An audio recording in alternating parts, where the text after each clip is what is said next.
Nigeria has become a patchwork of religious and tribal conflicts in which thousands die every year. I was approaching one of the front lines. Up ahead, an army checkpoint. The soldiers are supposed to keep the peace, but they're badly paid and a law unto themselves. Oh, where are you? I'm from Abuja. To where? To Makodi. What are the contents of those things? Eggs. Those in the bags. No, we book it. Bribes are a part of everyday life. Nigeria is one of the most corrupt countries on earth. Easy. There are over 250 ethnic groups in this West African country. I just crossed over from land controlled by the Jukun tribe into an area belonging to their rivals, the Tiv. This is the Middle Belt, where the highest concentration of different tribes and ethnic groups live side by side. They're also some of the poorest people in the country. In fact, this whole area is known as the zone of poverty. I was heading for Zaki Biam, a town besieged by violence. In the morning, I could see much of the town is in ruins. The culprits? The Nigerian army.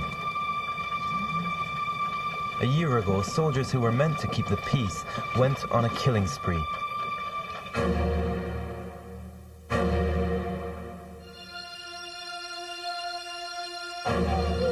The slaughter began in the market.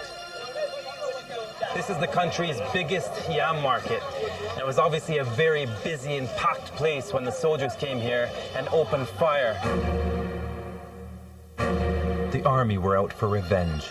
19 of their colleagues had been murdered, caught up in the tribal war around the town. The soldiers retaliated by killing 200 people. Among the dead were children as young as 5 years old. Many survivors were too frightened to tell their stories, but one man did approach me. Yeah. Andrew Juntu told me the soldiers discussed killing him, but then decided to mutilate him. To my horror, I realized they'd cut off his penis. The soldiers did this to you, right? Yes, the soldiers. Yeah. Yes, sir. Well, why? Why do you think this is? It turned out he only survived at all because he pretended not to be a member of the Tiv tribe. The other men he was arrested with were executed. He said the soldiers came, rounded up 14 people, and when he said that he wasn't Tiv, he's Igbo, they didn't believe him at all, and they said, well, you're with the Tiv anyway, and they're animals, so we're going to treat you like an animal as well. And that's why they chopped off his penis and sliced him up with knives.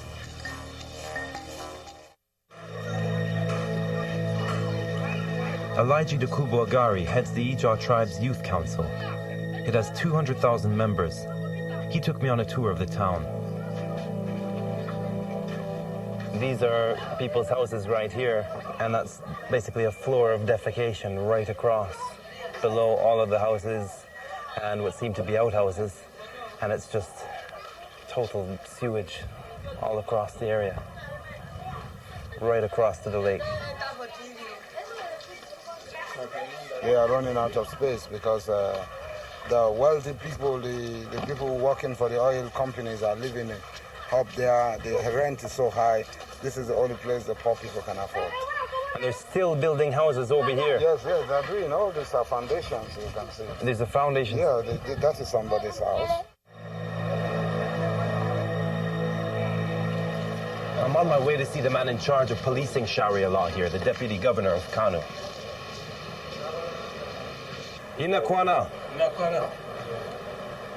How are you? Kana lafia? Lafia, how do you do? Lafia.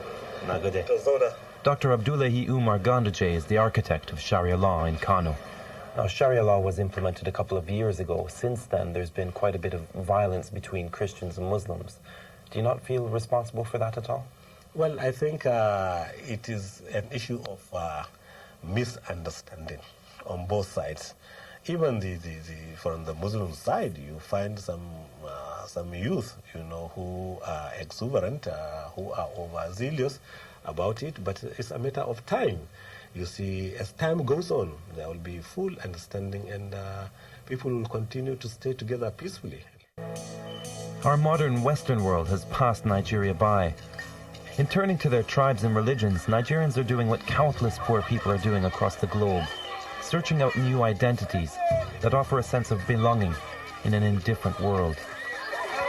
These skies are too good for me. That's why as the 21st century begins, so many countries face unrest, revolt, and civil war.